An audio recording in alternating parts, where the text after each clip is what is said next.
Good afternoon, everyone. My name is Mark Nordenberg. At an earlier point in my professional life, when my office and my responsibilities were centered in this building, I spent a lot of time in this particular room for trial advocacy classes and appellate advocacy competitions and programs of almost every type. I'm inclined to say then, welcome to once was my second home. It is good to have you here, and I do want to extend greetings on behalf of the School of Law and its Center for International Legal Education and for the Dick Thornburgh Forum for Law and Public Policy of Pitt's Institute of Politics. Let me also extend greetings to those physically present in the courtroom and to those who are joining by live stream from Ginny Thornburgh, Pennsylvania's former First Lady. Typically, she would be seated in the front row, but she just had knee replacement surgery, so she too is joining remotely, but I know would want to greet all of you. Dick Thornburgh was an extraordinarily accomplished graduate of our law school. Most people understandably think of him for the leadership that he provided domestically. Among the many positions he held were governor of Pennsylvania for 2 terms and United States Attorney General under 2 different presidents. But Dick also served as Undersecretary General of the United Nations. And so global affairs generally and the application of the rule of law internationally were things of real interest to him. And so today's program also does tie directly to the Thornburgh legacy. It also ties even more directly to the Center for International Legal Education, which just 2 days ago in this room celebrated the 30th anniversary of its founding. Though others clearly helped along the way, the person who deserves most of the credit for the creation of the center and for the impact that it has had over the course of those 3 decades is Ron Brand, who was its founding director and who is with us today. It's largely because I had the opportunity to observe firsthand the kind of impactful work that Ron was doing, not just over those 30 years, but actually for 10 years before the center was founded, to build distinctive international strengths in our law school. That I named him to the chair that bears my name. He has taken those additional resources and invested them in highly effective ways, most often in ways that have created special opportunities for learning and growth for our students. One of Ron's very devoted former students is Vyosa Osmani, an amazingly talented young woman who now serves as the president of Kosovo. Earlier in her career, with the Center for International Legal Education as the magnet, she was drawn to the Pitt Law School and earned 2 advanced degrees here. I don't know when I have heard a more eloquent address than the keynote she gave at lunch on Monday. In her presentation, she referred to Kosovo as the most pro-American of any country. She also spoke graciously and gratefully about the blessing that the University of Pittsburgh School of Law and its Center for International Legal Education had been, not only for her, but for her country. The president opened and closed her remarks by quoting Professor Brand, something that was unique in my long experience of listening to presentations. So I think I should yield the podium to my friend Professor Brand, asking only that he wait until I get my pen out before he says anything that might be quotable. Professor Ron Brand. Thank you, Mark. I want to add my welcome on behalf of both the School of Law and our Center for International Legal Education. It was indeed a very special to have many people with us here on Monday in this room and elsewhere to share the CILE experience, the Pitt Law experience, as they came back, and especially nice to have President Vjosa Osmani. Mark, I want to thank you and the entire staff at the Thornburgh Forum for the partnership that has made this, and we've done it before, programs possible. It's been one of the best partnerships for us. One of the spin-off benefits of Monday's celebration of the 30th anniversary of CILE was that we're able to convince today's speaker, Jeffrey Kovar, to remain in Pittsburgh and to say some words today, to speak a second time for the Thornburgh Forum CILE partnership. Today is, as of midnight, Jeff's first day of retirement from the U.S. State Department. So Jeff, we wish you a happy, peaceful, and productive retirement, although knowing you as I do, and I can't believe that you're going to be slowing down a whole lot. Jeff Kovar's retirement comes after 40 years of distinguished service at the U.S. Department of State in the Office of the Legal Advisor.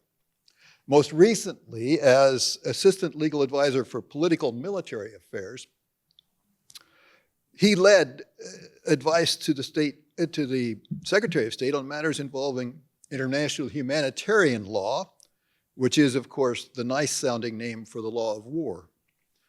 His counsel to the Secretary of State and others also included matters of the use of force, counterterrorism, cyber operations, military cooperation, and agreements to have military bases in other countries. Another way of listing this would be Russia, China, Cuba, North Korea, and the list goes on.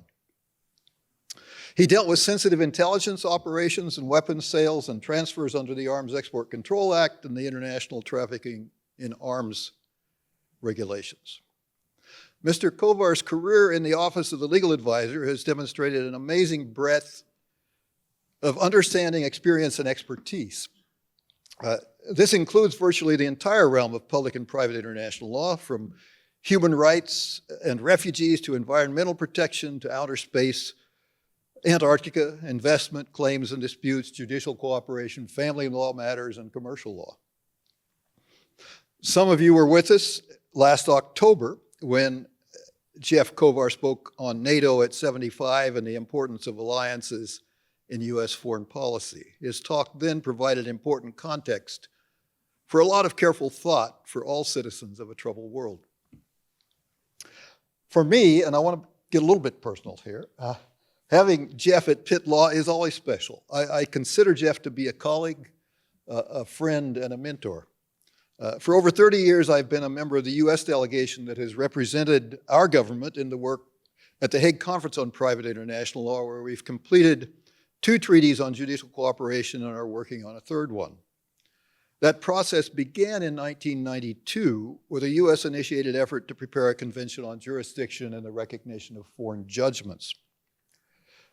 That was a huge effort, involving many weeks of meetings with many countries over nearly a decade. It led to a complicated draft text that demonstrated more disagreement than agreement. That was when Jeff Kovar was named to be the Assistant Legal Advisor for Private International Law, and he became the lead on the US delegation at the Hague Conference on Private International Law for diplomatic sessions that normally would have concluded in a treaty text. Jeff not only led the US delegation, but led the process that turned apparent failure into important success. He moved us from trying to do too much with too little agreement to trying to do what was just right, based on areas of cooperation and consensus. And in 2005, we concluded the Hague Convention on Choice of Court Agreements. While the United States has not ratified or implemented that treaty, we have reached a point where doing so is a real possibility in the very near future. More than that, we've moved on and achieved success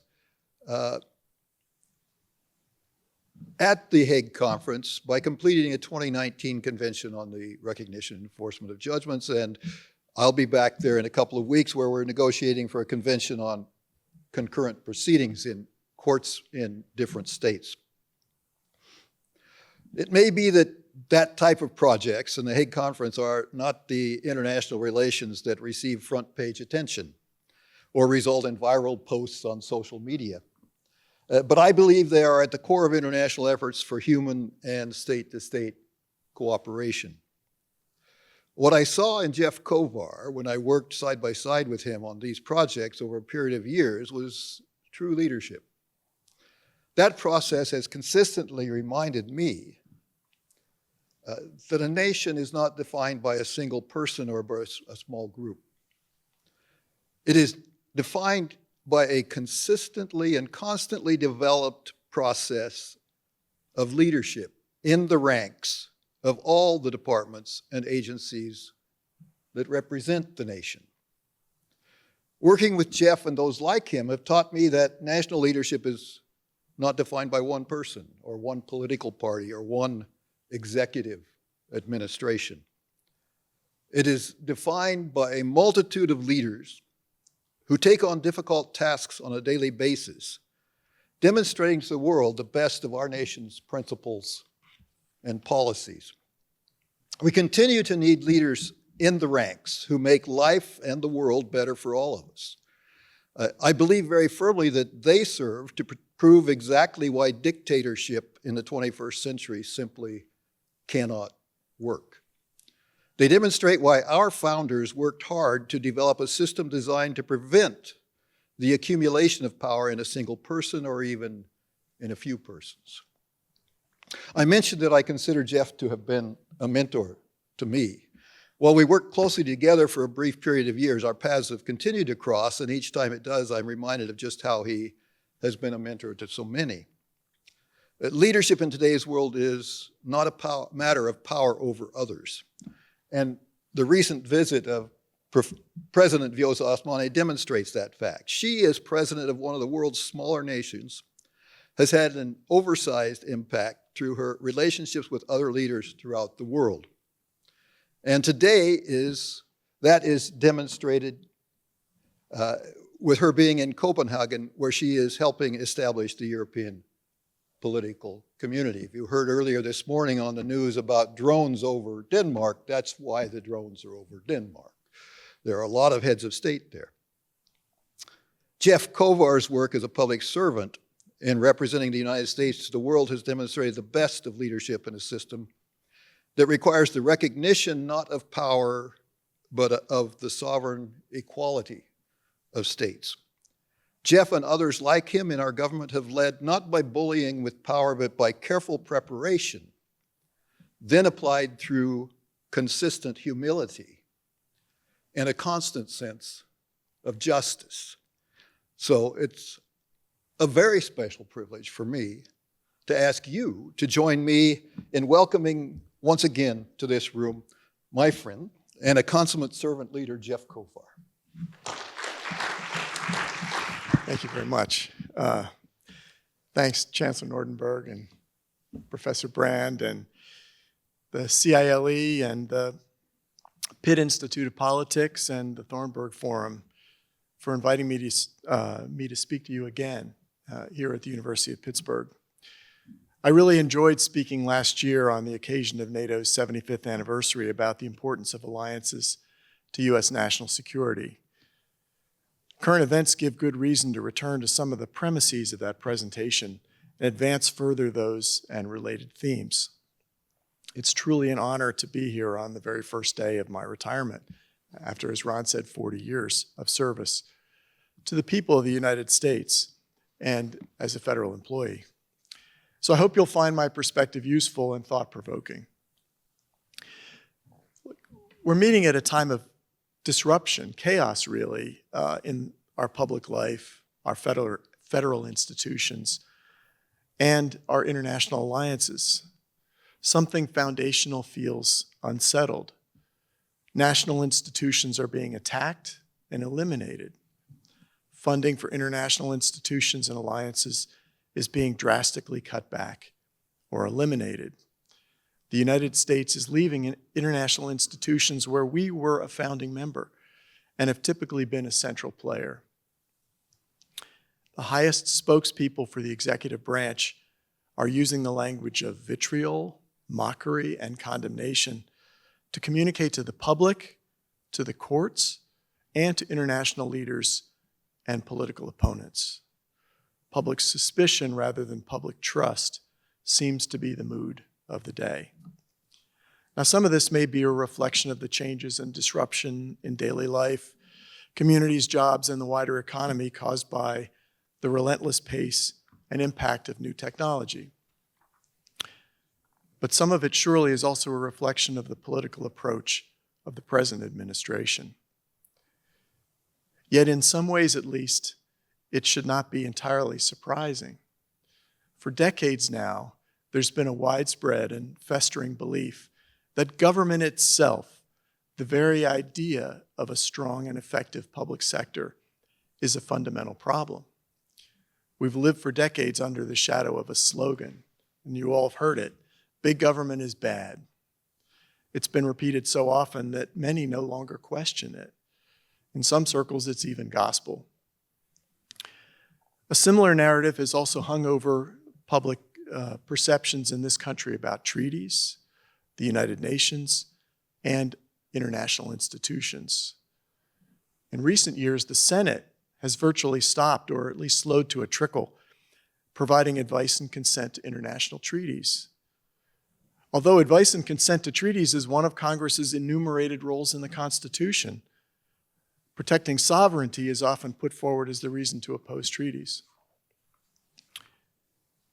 The United States has recently announced that it's pulling out of the World Health Organization, established in 1948, UNESCO, the UN Educational, Scientific, and Cultural Organization, founded in 1945, and the UN Human Rights Council, which was founded in 2006 as the successor to the Human Rights Commission, which was founded in 1946.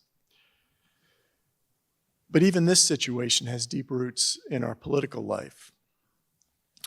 Today, I want to challenge the idea that governance and international cooperation are inherently bad for our country, looking at where we are today, the political currents that contributed to bringing us here, and why a better future will require not less government or going it alone internationally, but rather a renewed commitment to effective, ethical, and well-resourced public institutions at the national and international level, and strengthened alliances.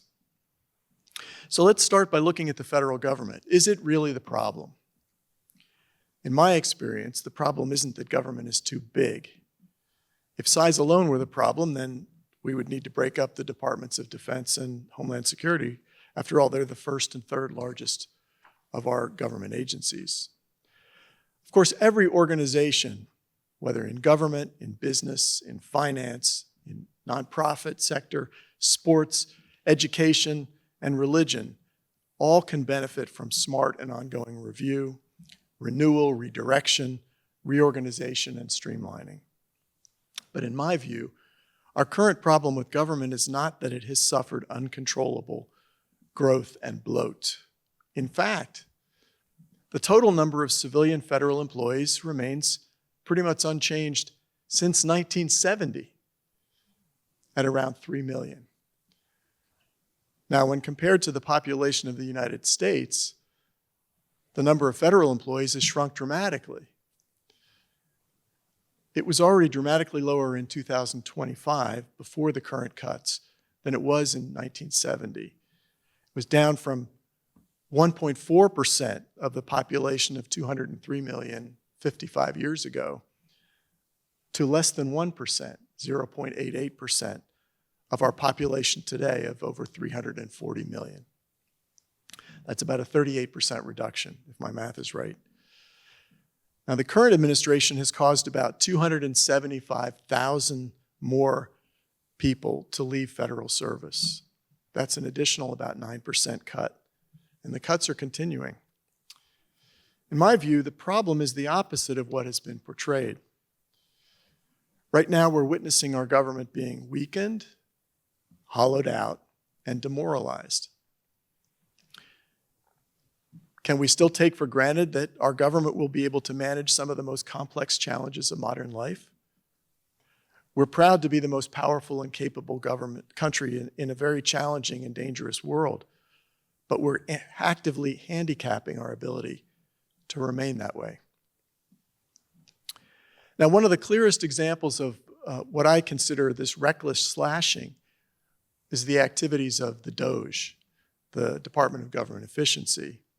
When DOGE was first introduced, its mission sounded reasonable, even appealing. Who could object to making government more efficient? Who doesn't want taxpayer dollars spent wisely? But what some considered a mandate for thoughtful reform quickly devolved into something more reckless and troubling. A campaign of indiscriminate staff reductions, cost-cutting for its own sake, and the erosion of expertise and capacity across multiple agencies. In the name of efficiency, DOGE led efforts to arbitrarily eliminate tens of thousands of federal positions and remove individuals who staffed them.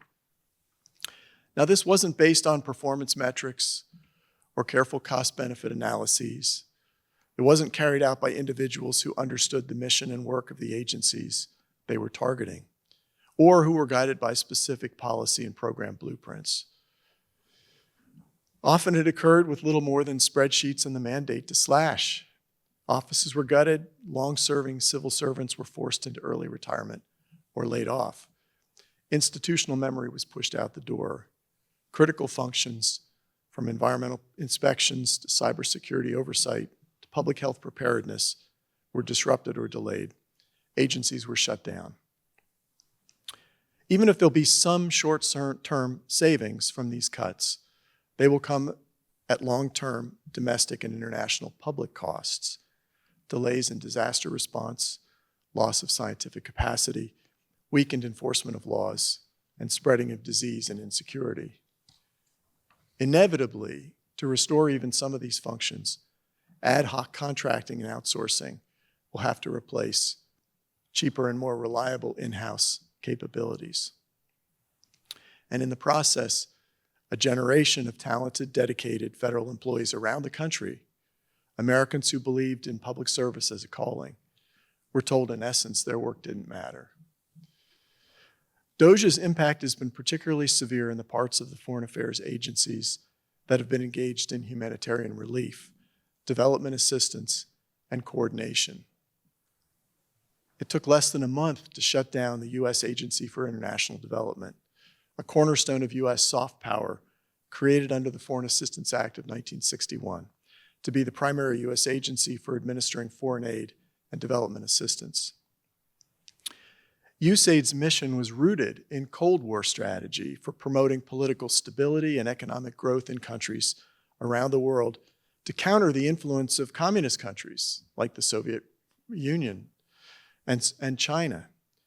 The mission evolved with continuous bipartisan support to include humanitarian disaster response and assistance in addressing urgent needs in global health, education, democratic governance, and climate resilience.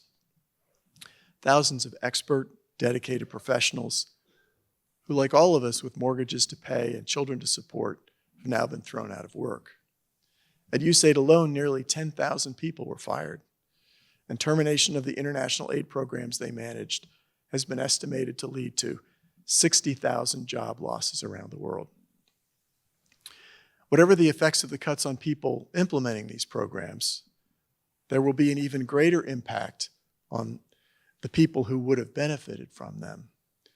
The British medical journal, The Lancet, projected that eliminating USAID's programs targeting health, nutrition, education, water, sanitation, HIV, AIDS, malaria, and so on, could result in over 14 million additional deaths globally by 2030, including 4.5 million children under age 5. That's 700,000 deaths per year caused by these cuts.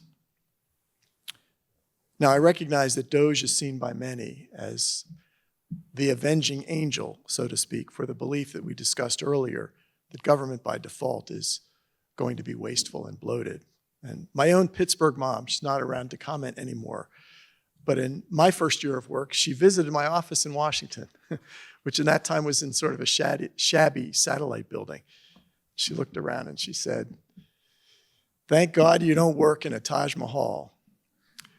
But whether or not you share my mother's bloated government view, it goes without saying that today's cutting and slashing has not been carried out really for efficiency, but rather for other policy goals.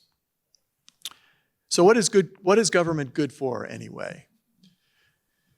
We, the people, cannot successfully run a 21st century society, to say nothing about running the richest and most powerful country on earth, without effective public institutions.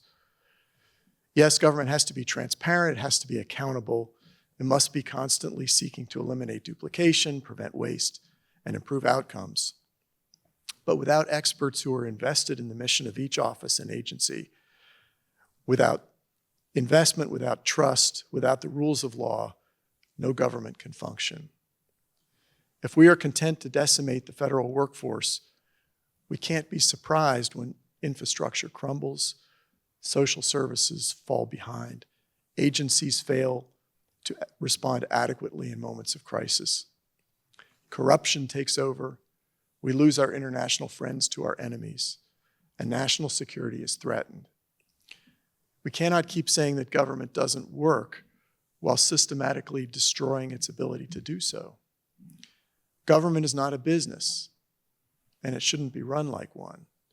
It doesn't exist to maximize shareholder value, generate profit, or maximize quarterly returns. Government is where we come together to do the things we cannot leave to the ebbs and flow of the private market alone.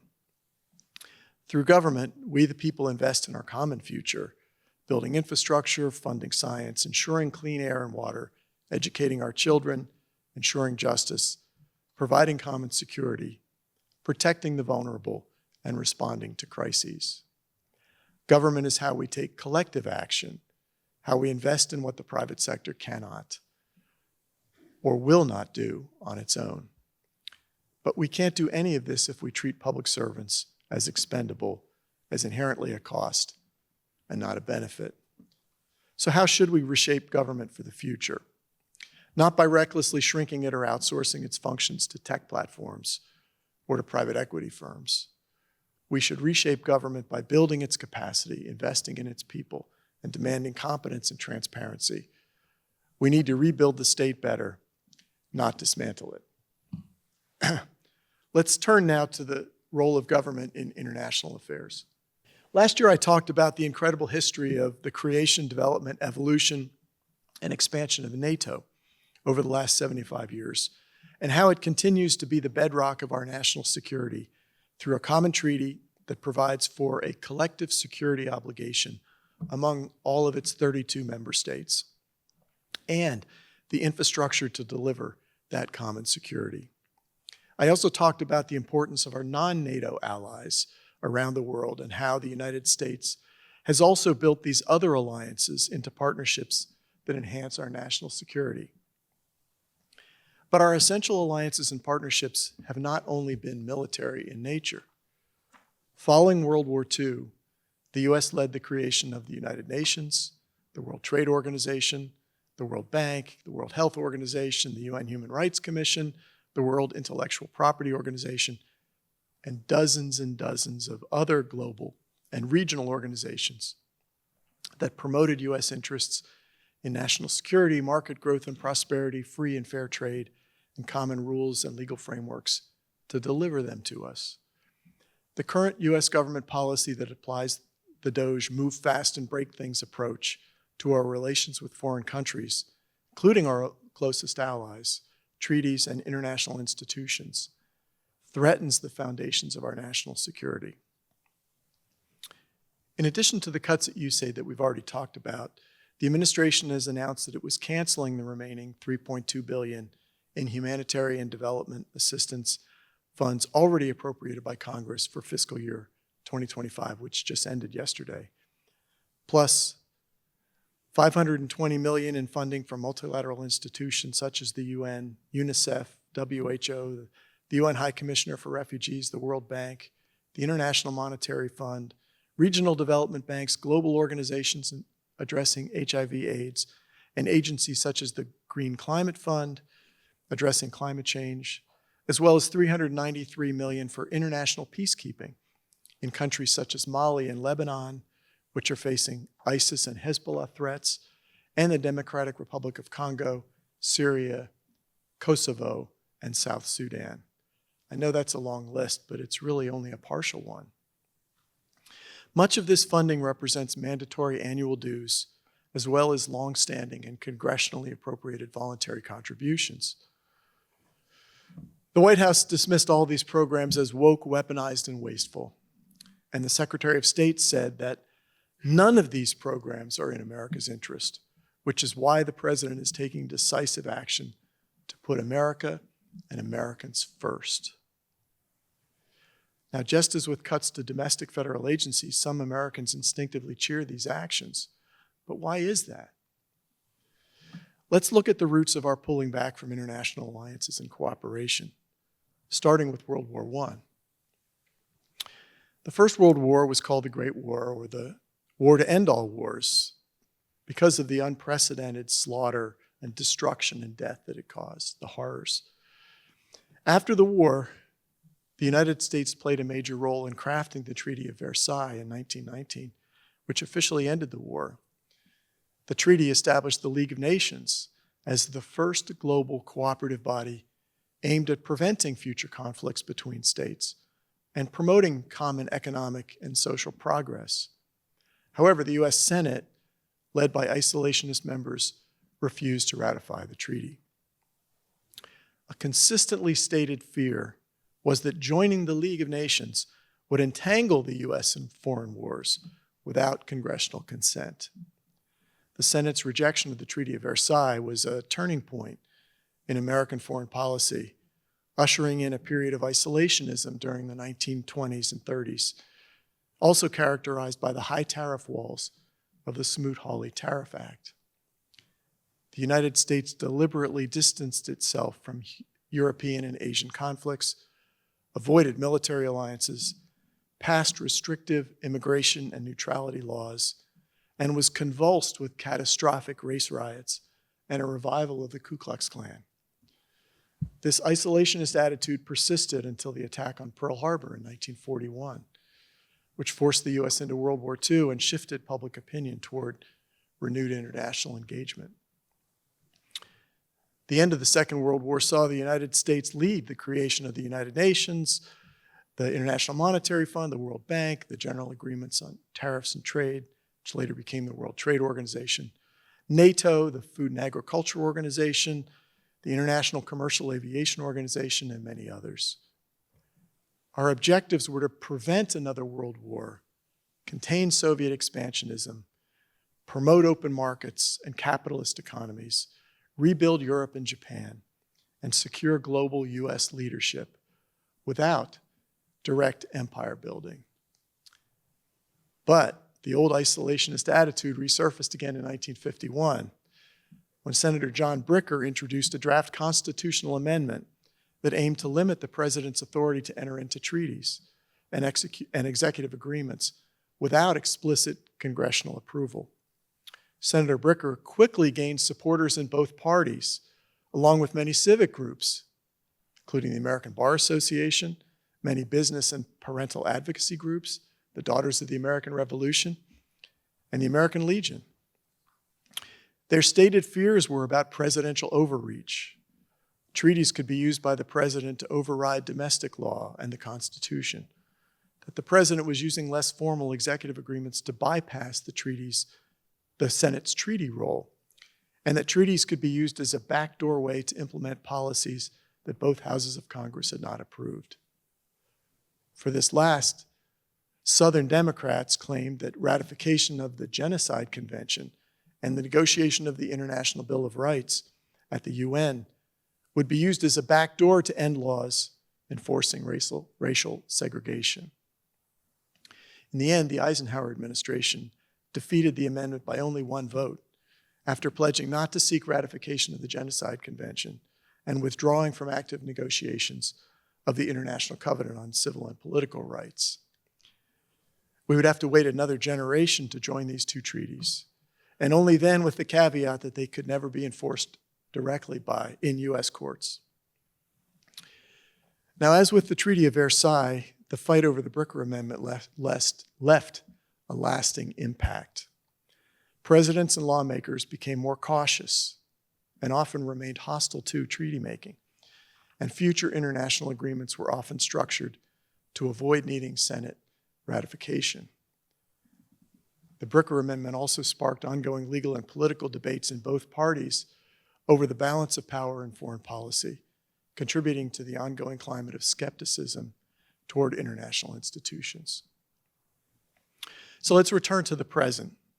Once we have broken international institutions and relationships, what will we replace them with?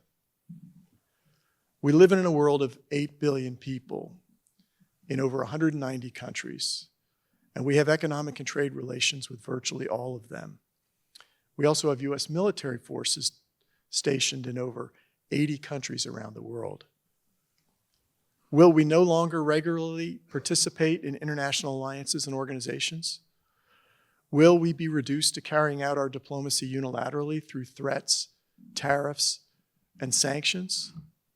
If so, we'll be unable to call upon the support and weight of our allies and friends, which are also all sovereign nations. Causing fear and resentment doesn't make friends. It's not hard to project how losing the goodwill and respect of other countries, including our closest allies, will result in those countries building their own alliances and institutions to protect themselves, including from our threats. Remember that everyone saw the intentional public humiliation of friendly foreign leaders in the White House earlier this year, particularly those from Ukraine and South Africa. And given the surging growth in Chinese economic and military power, we almost surely will be squandering the power and influence that we had developed through the alliance and institution building of the last 80 years and opened the door to seeing our influence replaced. A glimpse of this new world may be seen in China's hosting of world leaders at the Shanghai Cooperation Organization conference about a month ago in September, which adopted a shared vision of cooperation under the slogan, "One Earth, One Family, One Future." The SCO conference launched initiatives aimed at deepening cooperation among participating states, reducing dependence on Western-led security, economic and financial systems, creating an SCO development bank, 4 regional security centers, and action plans in artificial intelligence, green industry, and digital trade. Breaking the institutions and friendships that we have will undoubtedly prove much easier than rebuilding them. So what do we do about all this chaos and disruption? I don't want to be pessimistic and cynical.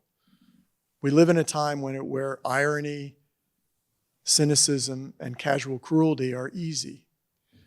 when it's fashionable to believe that nothing works, that everyone is corrupt and mean-spirited, that institutions are doomed. But cynicism is not wisdom. It feels like surrender, and we can't afford to surrender to these trends and forces. Let's keep in mind what's really at stake and what strong government makes possible for us. The support of ordinary people to shape their own lives in dignity and security. This is a benefit that no market, no blockchain, no billionaire, and no app can provide on their own. In a just society, government is not the enemy of freedom, but its guarantor.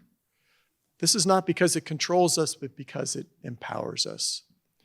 By providing and facilitating education, healthcare, infrastructure, environmental protections, labor rights, scientific research, and public safety, government creates the conditions in which people can thrive. The most successful societies in the world are not the ones with the smallest governments, but the ones with the best governments, the most capable, the most accountable, and the most fair. So it's time to stop asking how little government we can get away with and start asking, what kind of government a big country like ours truly needs? And in the same way, we need to return to full engagement with the world as a partner and a responsible player that seeks to make common cause with friends and allies, and to work through international institutions to address humanitarian suffering, economic growth, and global concerns that no one country can manage on its own.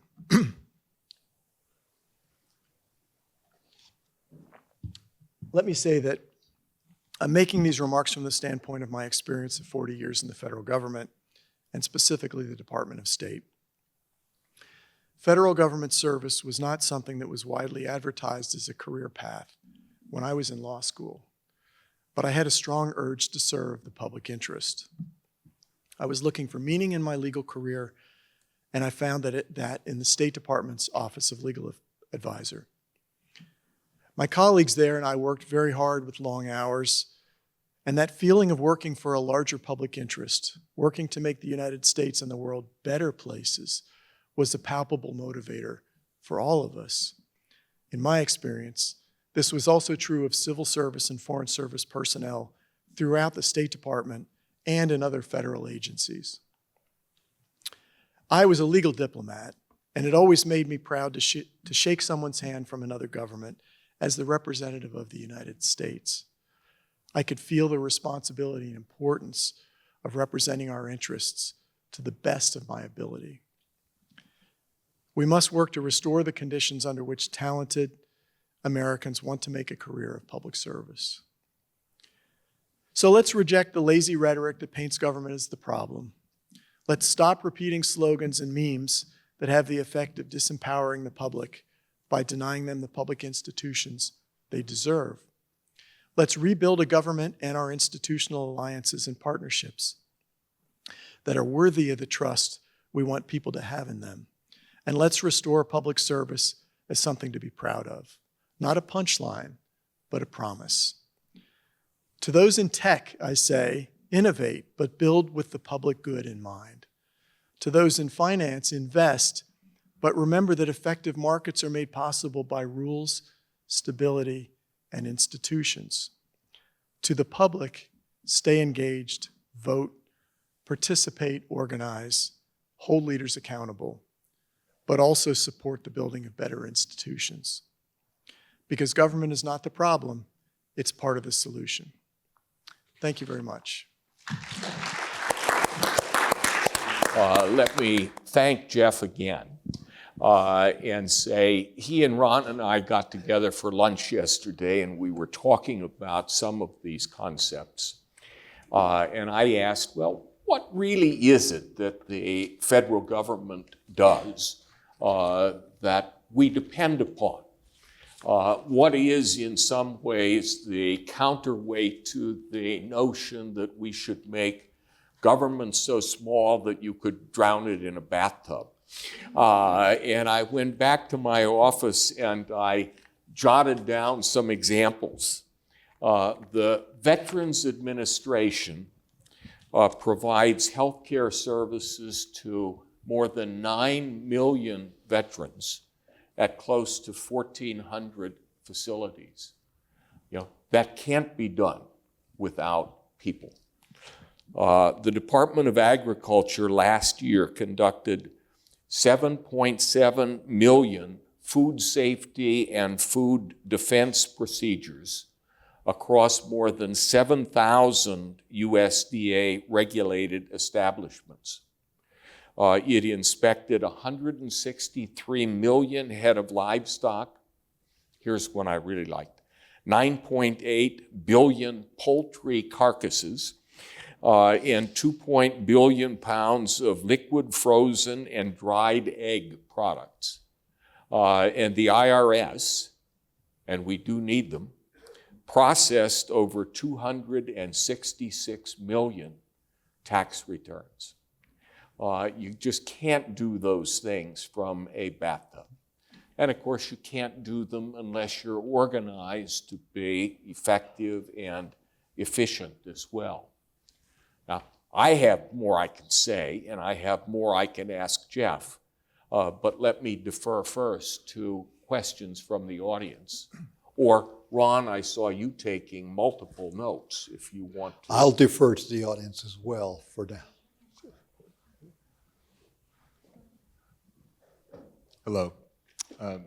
You mentioned earlier about ceding influence to China.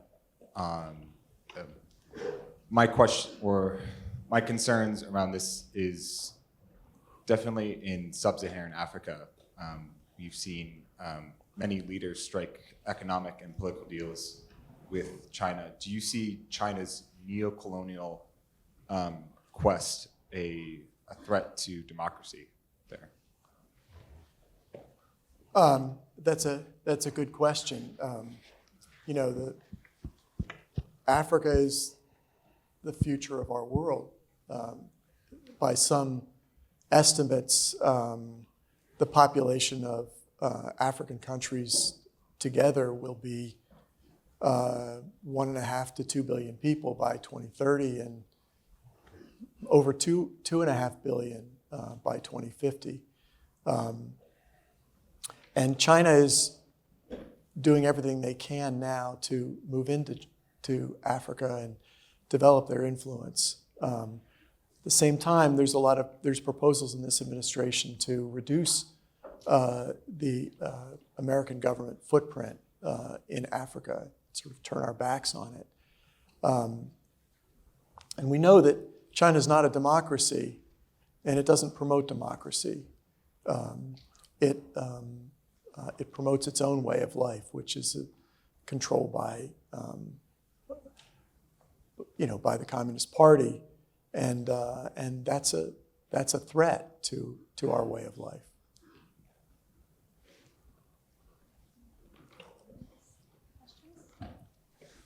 Good morning, Mr. Kovar. My name's John Catherine. One of the things I found insightful about your speech was about slashing of the administrative state. I tend to agree with you, but when I speak to people about it, it's not waste that they cite in terms of money. It's abuse of authority, often unaccountable abuse of authority in terms of administrative decisions and actions taken against individuals. How would you respond to them saying essentially that abuse warrants slashing and taking away those powers from these administrative state authorities? Well, again, it's people say these things, but it's really just an accumulation of things that people say. The reality is that the administrative state is an administrative state because it's under a legal framework, and agencies act according to statutory law and to regulatory law, and that law provides for people to challenge those actions, for people to seek, through the Freedom of Information Act, to information about what's happening and what decisions are made. There's a lot of talk now about how that it's actually that regulatory burden which is holding us back. That there's too much red tape and so on. Well, that red tape is exactly what those other people are saying doesn't exist. So, you know, this is where we have to try to move beyond sloganeering and look at what's really happening. If I understood, I'm Rob Hauk. I have a JD and an LLM, but not from Pitt. Now that you're retired, looking back, I want to give you an opportunity to brag. Are there a couple of achievements that you have that people don't know about that you'd like to impress us with? I'd love to be impressed. Well, I have a long career. I did a lot of really fun things, and you know, from early in my career, I helped to draft an agreement which ended the Vietnam boat people crisis, which many of us here may remember seemed insoluble. And part of it was that I went to Hanoi in 1989. I was among the first Americans there since 1954, where we negotiated an agreement where Vietnam would allow us to bring former political prisoners directly out of Vietnam to the United States, so they didn't have to get into boats. And that was a really wonderful achievement. I was involved in negotiating probably the most comprehensive environmental treaty in existence, which is the Antarctic Environment Protocol. It's a 5-part agreement to protect the incredible natural resources and that is Antarctica, where we have 3 permanent bases that do earth science, marine science, and atmospheric science. I was involved in normalization with Vietnam, Cambodia, Cuba. I helped negotiate the end of what was called the wet foot, dry foot program with Cuba, where it used to be that if you were a Cuban and you managed to touch your foot on the ground, you were in free. But if we caught you at sea, we could send you back.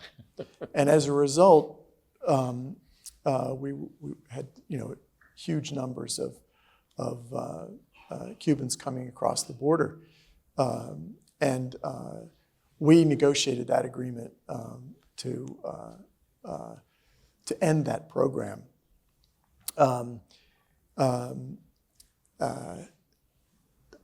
I also was involved with Ron in a bunch of really important private law matters where, international law we normally think of as affecting states and the relations between countries, states.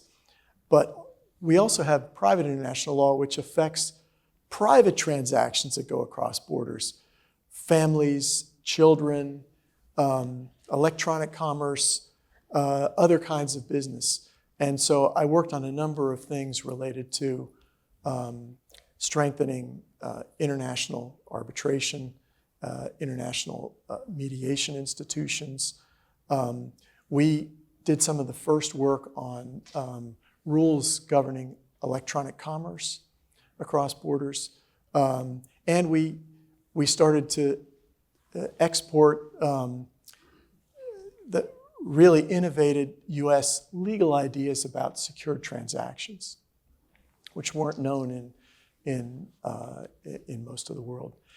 And finally, I had the great chance to defend the United States in a number of high-profile, maybe not on the front page of the newspaper, but hundreds of billions of dollars worth of claims against the U.S. government brought by foreign investors, by the government of Iran and others, and was lucky enough to win those cases that I was involved in and save us all many, many billions of dollars. So, quick Let me recap. let me approach this in a little bit different way and also take advantage of your experience. One of the issues that has been a source of concern in the recent past has been the attacks on the Venezuelan fishing boats on the ground that they were transporting narcotics to the United States.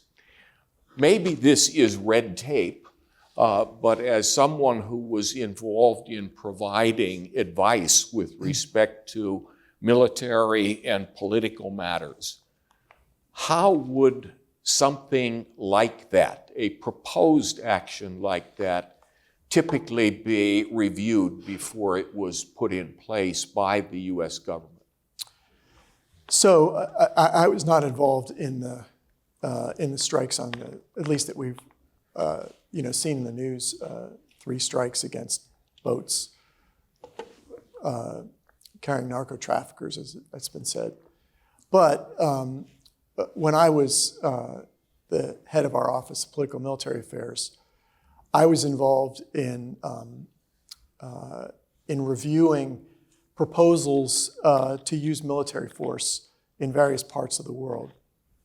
And whenever there was a proposal like that, lawyers from the Department of State, including myself, the Department of Defense, the Department of Justice, and the White House, we would get together and take a look at the proposal, what the military planners were proposing. And we would look at it and analyze whether the U.S. government had the legal authority, both under U.S. law and under international law, to do what was being proposed. And we would discuss and consult among ourselves and look at previous situations and conclusions we had done, and try to reach agreement, which we always did, on whether or not there was a legal basis and what it was. And then we would report our legal views up through our chains of command. So in the State Department, we'd report them up to the Secretary of State, and DOD, they would report them up to the Secretary of Defense, and Justice, the Attorney General, and so on. And then all of that would be reported up to the President, because most of these decisions were ones that ultimately were taken by the President. Now, lawyers didn't decide what would be done or how it would be done. That was for our political bosses, but we would give our legal views. And then our legal views would be, if a strike was taken, would generally be reported in a notification to Congress under the War Powers Resolution, which is something that, it's a law that dates back to the 1970s. From my understanding, and I've read it, there was a War Powers notification done for at least the first of these strikes that this question is about. And then often we would also do a notification to the United Nations Security Council. Under Article 51 of the UN Charter, states that use military force have to report to the Security Council why they did it, what the legal basis was. Because the UN Charter changed years ago, war was considered politics by another means, right? But over the years, we moved away from that notion until we reached the point where we said, no, the use of military force is only justified in self-defense.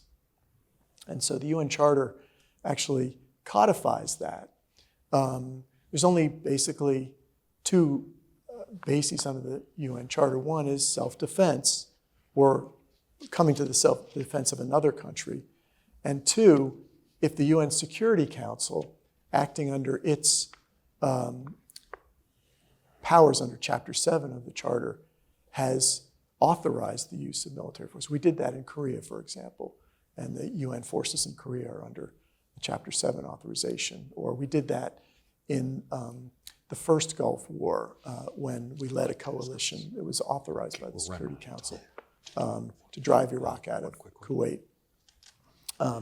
So there are also a number of times where we would send a notification to the UN Security Council giving the legal basis under international law, not domestic law, for why we were doing something. So I was not involved in these particular strikes, so I don't know exactly how that was done. So I've been on administrative leave from the government since March, so didn't get involved. Hope that's helpful. I'm going to jump in and ask one last question here. We're in law school, and we have programs here for foreign lawyers, our Master of Laws LLM program, our SJD program. We have some of the students with us. We have a much smaller class this year than we've had in past years, in part because of decisions made that have made it difficult for those students to come here. In your experience, you've talked about negotiating in lots of areas. How often have you negotiated with people who, representing other countries, who have been trained in U.S. educational institutions, and what has been the impact of that? A lot, actually. I think the role of U.S. law schools in providing the option for foreign lawyers to get LLMs and also to join the bar, often New York bar, is really important because our legal system, the common law system, is not the common one in the world. Most of the world follows more of a civil law tradition, which derives from European countries. And even many states most states in Latin America and in Asia also have built their legal systems on more of a European model. And so coming to the United States and getting insight into the very unique way that the common law